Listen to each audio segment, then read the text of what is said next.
Let's try to understand about circuit breaker in microservices. Circuit breaker एक micro services का pattern है जो बहुत माइक्रो सर्विसेज में यूज़ होता है। तो इसको समझने की कोशिश करते हैं। उसके लिए एक अच्छा आर्टिकल मिला है मुझे which is talking about this pattern. तो इसको समझने की कोशिश करते हैं। So it is saying the circuit breaker is a design pattern used extensively in distributed systems to prevent cascading failures. Cascading failures के लिए यूज़ होता है मोस्टली। एक मिनट जस्ट मैं इसको मूव कर लेती हूँ। In this post we'll go through the problems of cascading failures and go over how circuit breaker pattern is used. Motivation क्या है सर्किट ब्रेकर पैटर्न यूज़ करने का? मोटिवेशन है problem of cascading failures. Before jumping into circuit breaker pattern, let's try and understand what problem it is trying to solve. जब service A tries to communicate with service B, it allocates a thread to make that call. There are two kinds of failures that can occur while making the call. We use the example of user service making call to friend service. ठीक है, ये उन्होंने code का example दिया है, but इस code में हो क्या रहा है?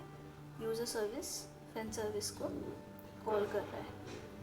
What happens is immediate failures can happen. इस केस में immediate failure is an exception which is raised immediately, like connection he refuse हो गया। एंड इस केस में सर्विस ए का थ्रेड फ्री हो जाता है। जो सर्विस ए के थ्रेड के बारे में बात कर रहे थे वो लोग initially, here service A tries to communicate, here they were saying service A tries to communicate with service B, it allocates a thread to make that call, right. So उस थ्रेड के बारे में बात कर रहे हैं। सर्विस ए का वो थ्रेड फ्री हो जाता है। Second thing that happens is failure के केस में दो टाइप्स ऑफ फेलियर्स देख रहे हैं हम लोग, राइट। तो दो टाइप्स ऑफ फेलियर्स होते हैं, एक तो इमीडिएट फेलियर और दूसरा होता है टाइम आउट फेलियर, यानी टाइम आउट हो रहा है कुछ। If service B takes a long time to respond as we get new requests to service A, we are getting more and more threads waiting for service B. If several requests are made while waiting for timeouts, this can exhaust service A's thread pool and bring down service A also. मतलब service B time out हो रहा है, यानी reply नहीं कर पा रहा time पे, एंड सर्विस A के पास और मोर एंड मोर रिक्वेस्ट्स आ रही है। तो service A multiple threads create कर रहा है टू कॉल सर्विस B, और सर्विस B तो टाइम आउट हो चुका है। तो इतने सारे थ्रेड सर्विस A के अंदर सर्विस A को भी डाउन कर देगा बिकॉज ज़्यादा मेमोरी यूज़ हो रही है। सो ये दो फेलियर्स के सिनेरियोज है कि कब सर्विस B फेल हो सकता है, क्या क्या सिचुएशंस में। तो इमीडिएट फेल हो सकता है क्योंकि कुछ एक्सेप्शन आ गया, and in that case service A का थ्रेड तो फ्री हो जाएगा। बट टाइम आउट फेलियर्स में क्या होगा? सर्विस ए भी डाउन होने के चांसेस है। Your code can't just wait forever for a response that might never come. Sooner or later, it needs to give up. Hope is not a design method. Joke मारा है उन्होंने यहाँ पे। Hope is not a design method. Let's talk through an example of social media application to understand this better. Here we have an aggregator service, which is what the client interacts with. It aggregates results from a bunch of services, including user service. Including user service. User service calls photo service and friend service, which in turn calls friends DB. Okay. So यहाँ पर एक aggregator service है, ये वाला, जो user service से data लेके आता है, एंड ऑल्सो एंड कुछ और, या this is a better way to see this. User service से कुछ डेटा लेके आता है एंड अदर सर्विसेज से भी कुछ लेके आता है data. So this is aggregator pattern and another design pattern which is applied. So aggregator service is getting data from other services and user service, right? User service को भी अपना data friend service से लेके आना पड़ता है, और friend service database को कनेक्ट कर रहा है. ओके, यूज़र सर्विस सिर्फ फ्रेंड्स से नहीं, फ़ोटो से भी डेटा लेके आता है. This is an example of social media app. So ये साइकिल है, ये एक फ्लो है, डेटा फ्लो. ऐसे फ्लो हो रहा है. एग्रीगेटर सर्विस यूज़र से डेटा लेके आ रहा है, यूज़र फ्रेंड्स से एंड फोटो से लेके आ रहा है, एंड फ्रेंड्स टीपी से. आगे देखते हैं.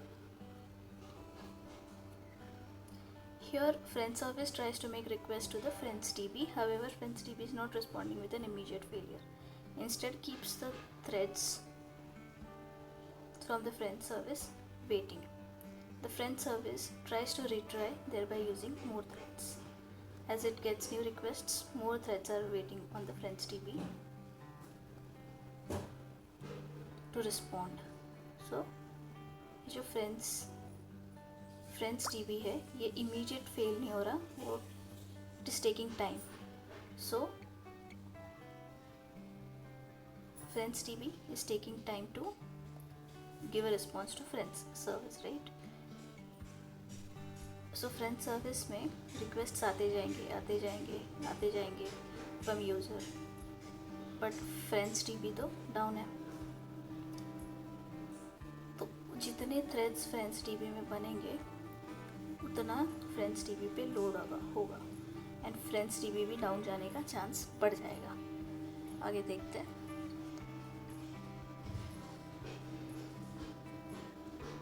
देखिए, फ्रेंड्स टीबी अभी डाउन भी हो गया, राइट. सो ये यहाँ से डेटा लेके आ रहा था, बट ये टाइम आउट हो रहा है, इमीडिएट फेलियर नहीं दे रहा, तो इसमें थ्रेड्स बन गए और ये भी डाउन हो गया because it kept retrying. Either it kept retrying, yeah, more requests are coming from user. It kept retrying and has exhausted all its threads waiting for response from friends TP. We can now see how friend service is now becoming the source of timeouts for user service. तो अब क्या हो गया, cascade हो गया. Friends TP down था, अब friends service भी डाउन होने लग गया. यही सेम चीज़ यूज़र सर्विस के साथ भी आगे होगी. We can now see how friend service is now becoming the source of timeouts for user service. User service exhausts its thread pool waiting for request from friend service, just how friend service was waiting for friends TB. We can now see how failures in friends TB causing a cascading failure in services indirectly dependent on it. So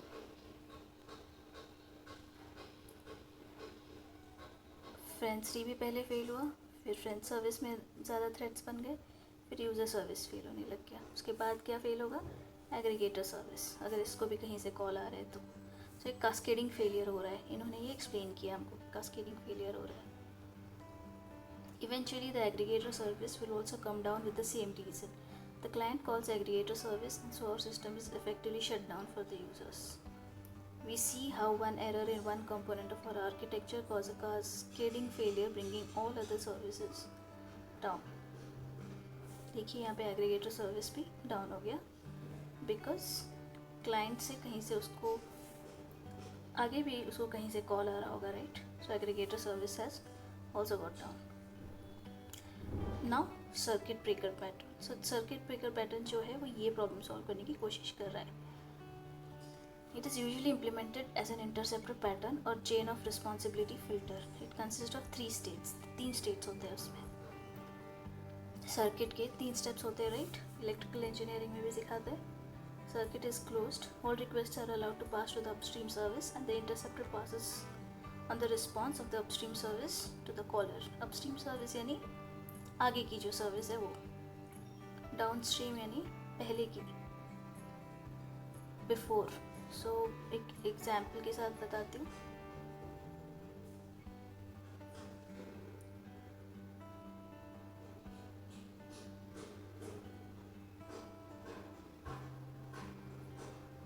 so this is the friend service is the upstream service for user service, right. Upstream, upstream यानी आगे की, बाद में की service, later on. सारी request पास होती है आगे की सर्विस को, एंड इंटरसेप्टर जो है, जो रिस्पॉन्स जो है अपस्ट्रीम सर्विस का, वो कॉलर को रिटर्न भी कर देता है, यानी पूरा सर्किट क्लोज्ड है। ओपन स्टेट में क्या होता है, no request are allowed to pass to upstream, यानी कोई भी रिक्वेस्ट आगे की सर्विस के पास नहीं जाती। And interceptor responses to the default response, general and error response. Response आता है कॉलिंग सर्विस को, but it's a error response. Third state is half open. Half open है यानी some of the request are allowed to pass to upstream, यानी next services, others are terminated and responded with a default response। मतलब जो terminate हुई है उनको default response जाएगा, but कुछ फेल हो जाएंगी, सम रिक्वेस्ट पास सम फेल बेसिकली। सो ये एक डायग्राम है which is explaining all these states। so close states में सारे रिक्वेस्ट्स अलाउड है। जब फेलियर रेट थ्रेशोल्ड, एक थ्रेशोल्ड सेट होता है, उसके ऊपर अगर फेलियर रेट चला गया तो स्टेट ओपन हो जाता है and no request is allowed, I mean all requests are denied. उसके बाद कुछ और रिक्वेस्ट्स ट्राई की जाती है after some time out, and if some of the requests pass, then those requests are allowed. If in half open states the number of allowed requests go above the threshold, then the circuit goes to closed state later on. Okay, if it does not, the circuit goes to open state back. Okay, ये एक state है, इसी में घूमता रहता है caller and calling. Let's go ahead. Following shows a circuit breaker interceptor in its 3 states. जैसे user service friend service को कॉल कर रहा है तो एक इंटरसेप्टर सेट होता है बीच में। ये कोई सर्विस नहीं है, it is just a object. जैसे आप अगर रेजिलियंस 4G यूज़ कर रहे हो तो वो लाइब्रेरी आपको एक इंटरसेप्टर सेट करके दे देगी। आपको वो ये यूज़र सर्विस में लाइब्रेरी ऐड करनी है। यूज़र सर्विस इस केस में फ्रेंड सर्विस को कॉल कर रहा है थ्रू इंटरसेप्टर।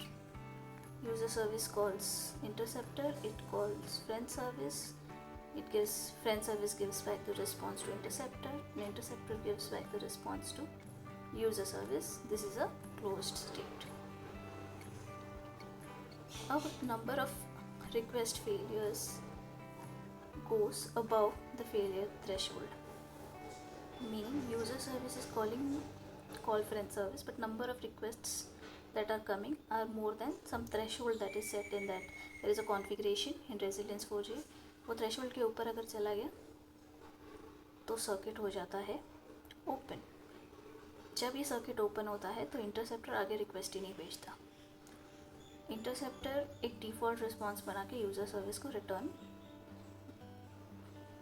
डेटा भेज देता है। Although interceptor is a part of user service, but consider it as an object, so it just does not make a request go ahead. So friend service has time to recover, उसको और requests नहीं आ रही, right? तो it has time to recover, no more requests, it has time. After recovery time out period, कुछ time out भी आप set कर सकते हो कि 5 मिनट्स तक तो रिक्वेस्ट्स मत भेजो। उसके बाद क्या होता है कि यूज़र सर्विस फ्रेंड सर्विस को कॉल करने जाता है इंटरसेप्टर के थ्रू, बट कुछ रिक्वेस्ट्स पास होने लग जाती है। Friend service is still in red state, it is still down, and that's why this is half open state, यानी सारी रिक्वेस्ट्स पास नहीं हो रही, कुछ रिक्वेस्ट पास हो रही है और उनके रिस्पॉन्सेस आ रहे हैं। और इंटरसेप्टर जिन रिक्वेस्ट्स के रिस्पॉन्सेस आ रहे हैं उसका रिस्पॉन्स यूज़र सर्विस को दे रहा है, जिनके नहीं आ रहे उनका response default response user service को रिटर्न कर रहा है।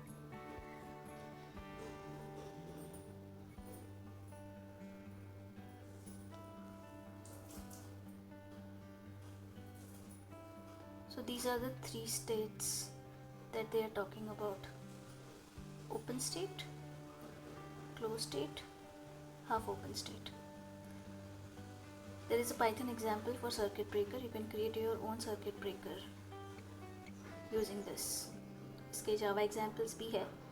You can also leverage the sidecar pattern to do this. Sidecar pattern भी use कर सकते हो. Sidecar pattern का भी और explain करूँगी.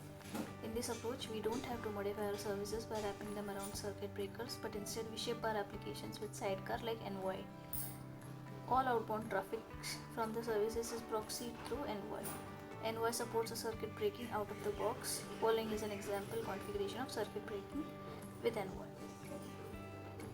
तो मतलब एक sidecar एक सर्विस चलती है साइड में along with the main service, वो हैंडल कर लेता है सर्किट ब्रेकर, सर्किट ब्रेकिंग का logic. Okay, so this is the example. There are some more resources they have given. So this is explaining the circuit breaker pattern. What is the reason of circuit breaker pattern? I hope you like it. कुछ question हो comments में पूछ लीजिए, कुछ comments हो, otherwise भी कुछ feedback हो बताइए प्लीज़. Thank you.